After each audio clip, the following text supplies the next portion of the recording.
ছিলেন কোন ধ্বনি, কোন শব্দ, কিসের প্রভাব?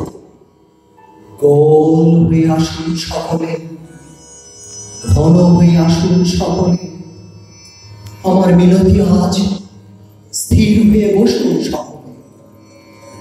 অতি হঠাৎ হাতে হানা দেয় মানুষের বন্ধ দরজা।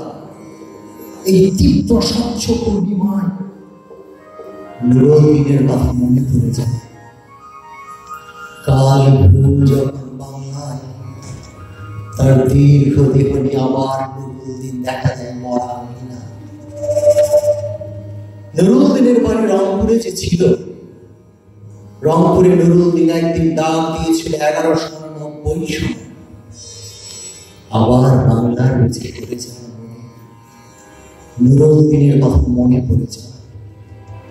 যখন শকুন নেমে আসে সোনার বাংলা, নুরুদ্দিনের কথা মনে পড়ে যায়।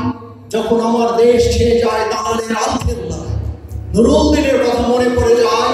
যখন আমার স্বপ্ন লুট হয়ে যায়, নুরুদ্দিনের কথা মনে পড়ে যায়। যখন আমার কণ্ঠ বাজেয়াপ্ত করে নিয়ে যায়, নুরুদ্দিনের কথা মনে পড়ে যায়। যখন আমারই দেশে আমার দেহ থেকে রক্ত ঝরে যায় ইতিহাসের প্রতিটি পৃষ্ঠায়। আসুন আসুন তবে আজ এই প্রশস্ত প্রান্তরে, যখন স্মৃতির দুধ জ্যোৎস্নার সাথে ঝরে পড়ে, তখন কে থাকে ঘুমে, কে থাকে ভিতরে, কে একা নিঃসঙ্গ বসে অশ্রুপাত করে। সমস্ত নদীর অশ্রু অবশেষে ব্রহ্মপুত্রে ভেসে।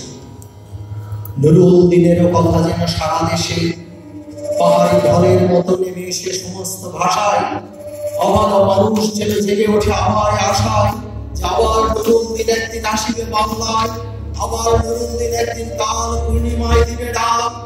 যেন